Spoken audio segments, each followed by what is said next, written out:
नमस्कार, मैं हूँ आरजे अनिमेश। 94.3 माय एफएम में हम कहते हैं चलो कुछ अच्छा करते हैं।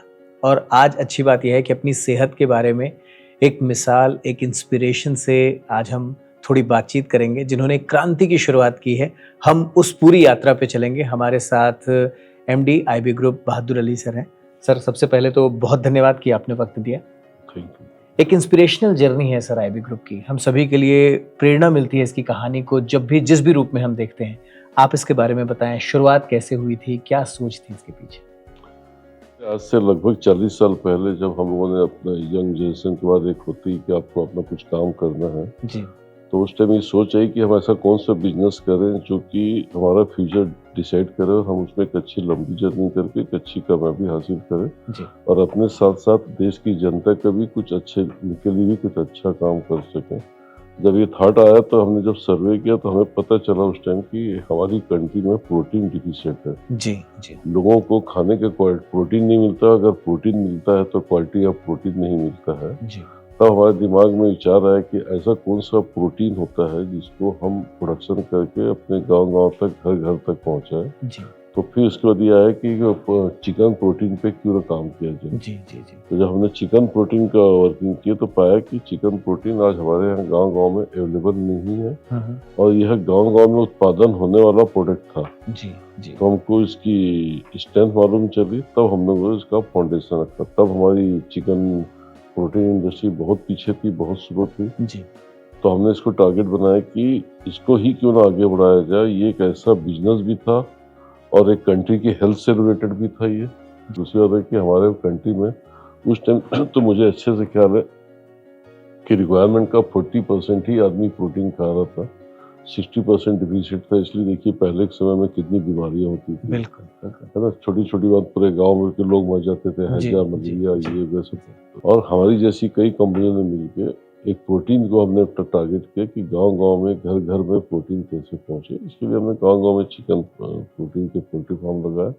इस तरीके से हमने हर गांव के हर जगह प्रोटीन को पहुंचाने की कोशिश की। जी, बिल्कुल।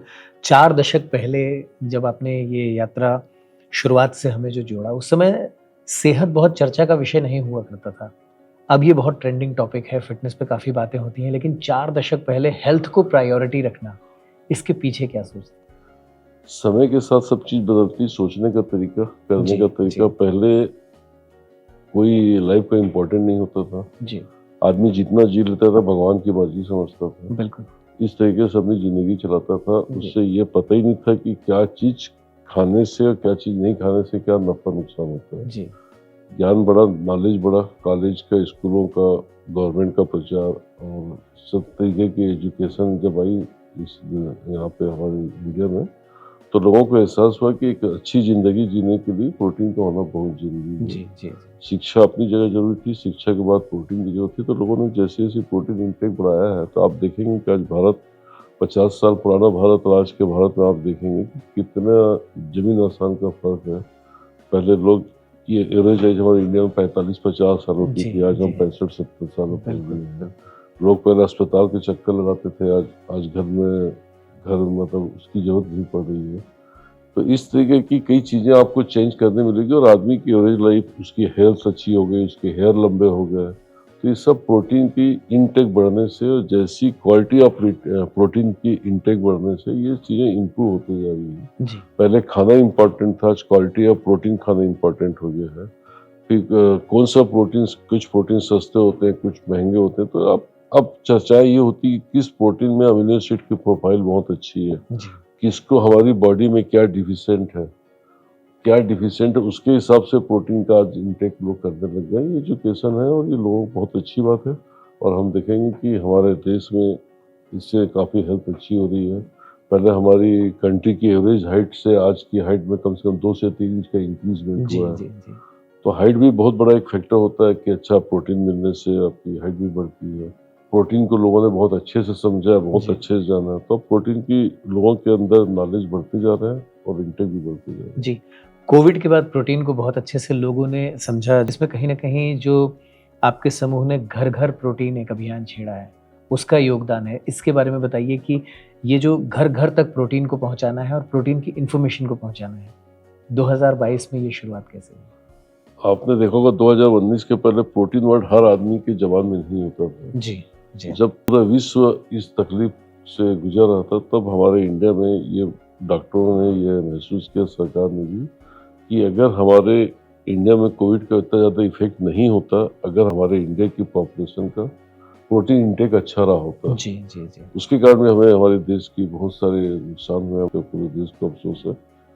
तो इस तरीके से कुछ घटनाएं हुई तो उसने सोचने को मजबूर कर दिया कि अब घर घर प्रोटीन जाना चाहिए, जागरूकता लाना चाहिए। और इसके लिए हमारे विभाग के सब अलग अलग कर्मचारी और सिस्टम है, वो सब इसमें काम कर रहे हैं कि कोई वेजिटेरियन प्रोटीन के लिए वेजिटेरियन प्रोटीन है, नॉनवेज के लिए नॉनवेज प्रोटीन है। और हम सोचते हैं हम बहुत जल्द इस प्रोजेक्ट में कामयाब होकर घर घर प्रोटीन आईवीज का पहुंचेगा। जी, बिल्कुल आपने ज़िक्र किया कि अगर सेहत पे एज़ अ कंट्री हमने ध्यान दिया होता तो परिस्थितियाँ बहुत अलग होती और अब अच्छी बात है कि हेल्थ प्रायोरिटी में आ गया है। वर्ल्ड हेल्थ डे भी हम सेलिब्रेट कर रहे हैं।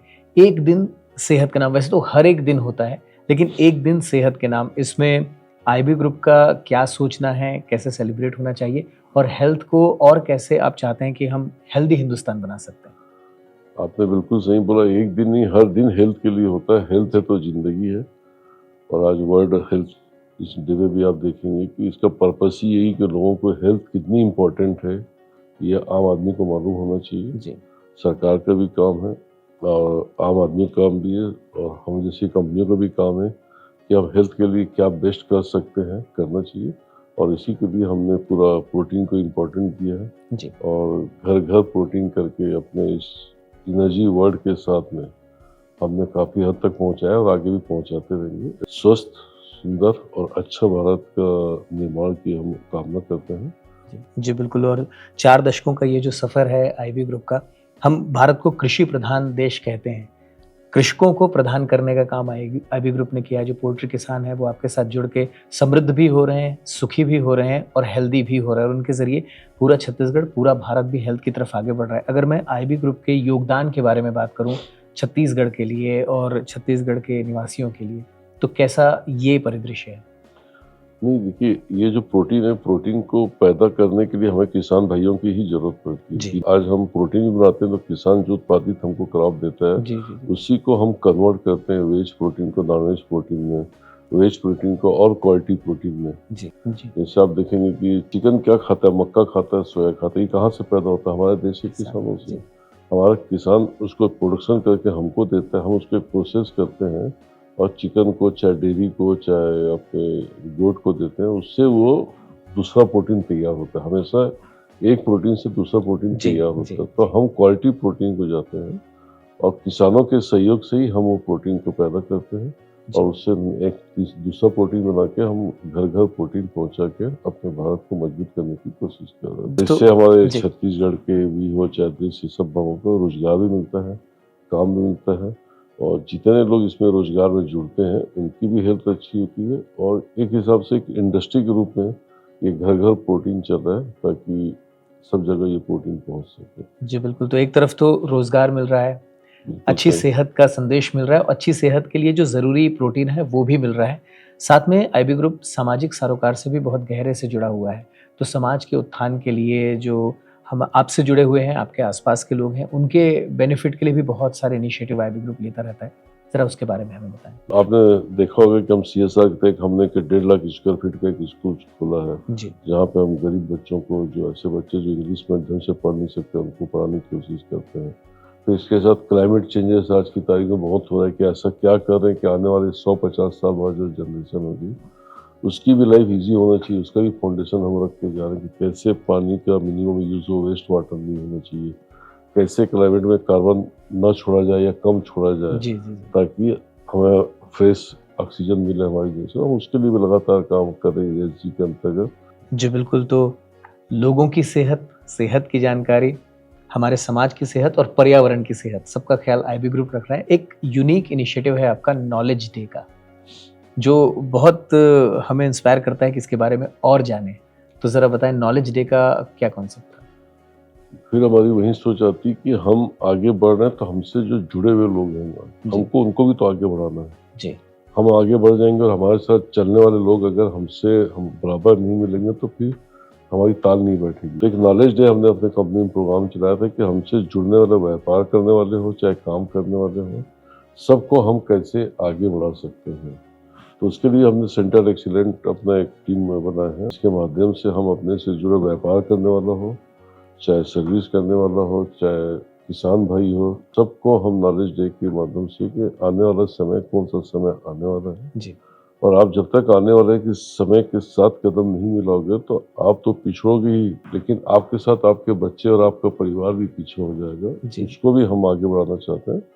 तो हमने नॉलेज डे किया और बहुत अच्छा रिस्पांस मिला। इसमें बच्चों को भी हमने इन्वॉल्व किया कि हमारे आसपास के जितने बच्चे 10th 11th 12th को भी लाया जाए। इसलिए हम गांव में बैठ के गांव का विकास की जो थीम रखते हैं इसी भी रखते हैं। जी बिल्कुल। जब यात्रा की शुरुआत का हम जिक्र कर रहे थे 4 दशक पहले, तब हेल्थ भी प्रायोरिटी में नहीं था और एक शब्द एंटरप्रेन्योर डिक्शनरी में मिलता था, चर्चाओं में नहीं। अब चर्चाओं में आ गया है, अब ट्रेंडिंग टॉपिक है, अब आपको हर जगह से एंटरप्रेन्योर बनने की एक ज़ील दिखाई देती है। बहुत सारे जो हमारे यंग इंडिया के यंगस्टर्स हैं, वो अपना कुछ उद्यम प्लान करने के बारे में सोच रहे होंगे। क्या आप उनसे कहना चाहेंगे, क्या आप बताना चाहेंगे अपने इस एक्सपीरियंस से कि वो कैसे आगे बढ़ सकते हैं? नहीं, बिल्कुल आजकल के यंग बच्चों को सबसे अच्छी बात है कि ये जो आज भारत हमारा विकसित भारत बनने की तैयारी लड़ रहा है, तो ये आज की जनरेशन को आगे बढ़ने की बहुत अच्छी अपॉर्चुनिटी है। जी। और ऐसा इन्वायरमेंट मैं सोचता हूँ किसी जनरेशन को 100 साल में या एक ही बार मिलता है, या भारत के यंग जनरेशन को पहली बार मिलता है। आज जिस फील्ड में भी जाएंगे तो आज आगे बढ़ने की पूरी संभावना है, चाहे वो IT का सेक्टर हो, चाहे फूड सेक्टर हो, चाहे मैन्युफैक्चरिंग सेक्टर हो। बस इसमें ज़रूरत है कि एक फोकस होकर काम करना चाहिए। जी ऐसा नहीं कि आज ये सोच रहे 4 मल्टी आइडिया लेके काम नहीं करना चाहिए। जी एक आइडिया जो भी पकड़ना पकड़ ले और उसकी लंबी जर्नी करें। शॉर्ट टर्म पे रिटर्न नहीं होना चाहिए। जी अगर बिजनेस में जा रहे हो तो बिजनेस में 10-20 साल का विजन होना चाहिए। जी। सर्विस में जा रहे हैं तो 5-10 साल का लर्निंग फेस होना चाहिए। कुछ भी करोगे लर्निंग फेस का ड्यूरेशन आपको पास करना ही पड़ेगी। बिल्कुल। आधा समय वही सक्सेस होते हैं जो एक लंबा समय ट्रेनिंग देते हैं, बिजनेस या सर्विस की गहराई को समझते हैं, जी उसका रोड मैप को समझते हैं और आगे बढ़ते हैं, जरूर कामयाब होते हैं। और ऐसे जनरेशन के लिए मेरी शुभकामनाएं हैं। जी बिल्कुल। तो एक बड़ा इम्पोर्टेंट मंत्र, एक बहुत ही सक्सेसफुल और जिन्होंने ये जो पूरी जर्नी बताई है कि कैसे सीखना है, कैसे आगे बढ़ना है, इसको जिया है, उनसे हमें जानने का मौका मिला। हम, जैसा आपने भी जिक्र किया sir, youngest nation in the world है, लेकिन fittest nation of the world बने, इसकी आपने 4 दशक पहले शुरुआत कर दी थी। जो आपको देख रहे हैं, सुन रहे हैं, आप उनसे क्या कहना चाहेंगे, कि आपका मैसेज होगा कि हम fittest nation of the world बनने की ओर कैसे आगे बढ़ सकते हैं? एक जैसे होता है ना, हर चीज एक समय के हिसाब से होती है, कोई चीज समय के पहले नहीं होती। जी जी हमारे देश में आज से 50 साल पहले पेट भरना इम्पोर्टेंट होता था। जी जी लाइफ जितनी मिले उतना इम्पोर्टेंट नहीं था कि आप कितने साल जी रहे। जीना इम्पोर्टेंट था और खाना इम्पोर्टेंट। जी अब लोग जीने के साथ फिटनेस के साथ भी रहना चाहते हैं। और देख रहा हूँ कि आज रोज मॉर्निंग वॉकिंग, इवनिंग वॉकिंग, अच्छी डाइट, जी अच्छा डाइजेशन, तो अच्छा पानी। पहले बॉयल पानी, मिनरल वाटर कोई पीता नहीं था। आज देखिए कि 100% पॉपुलेशन आज इस रोज में पहुंच गई है जी कि बिना बॉयल पानी या मिनरल वाटर के बिना कहीं पानी पीते ही नहीं। हमारे भारत का एक सबसे अच्छा पॉइंट है कि हमारा एडॉप्शन बहुत फास्ट है। जी जी जो भी अच्छी चीज मिलती है, हमारे युवा, जो आज की युवा पीढ़ी, इसका एडॉप्शन बहुत फास्ट है। जी तो जरूर इसको एडॉप्ट करके बहुत अच्छी हेल्दी जिंदगी बनाएंगे। जी। सर, एक सवाल और मन में आ रहा है कि जब हम किसी सफलता पे चर्चा करते हैं, तो सफलता की वो जो रोशनी होती है, उसमें चुनौतियां धुंधली पड़ जाती हैं। तो कैसी चुनौतियां आपके सामने थी और चुनौतियों को टैकल करने का आपका क्या मंत्र है? जब काम करते हैं तो चुनौती नहीं बोलता, ये एक प्रोसेस होता है काम करने का। कि हर चीजें जब आप करेंगे तो रुकावटें आती है, क्योंकि आप उतने मैच्योर नहीं होते। तो हमने कभी भी रुकावटों को चुनौती के रूप में नहीं लेके एक साधारण रूप से लिया था कि काम है तो ये तकलीफें आएगी। जी जी और हमने उसको फेस टू फेस करते चले गया। हो गया, कहीं कोई ऐसा दुखी नहीं हुए क्या ये नहीं हो सकता। जो सोच रहे हैं रूटीन में अपने काम होते जाते हैं।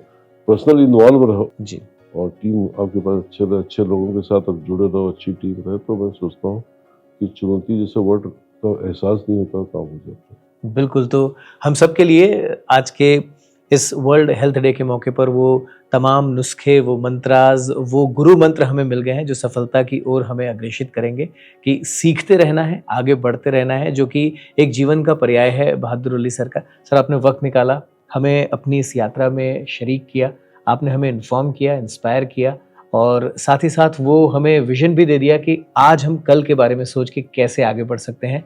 आपको बहुत बहुत धन्यवाद sir. Thank you very much.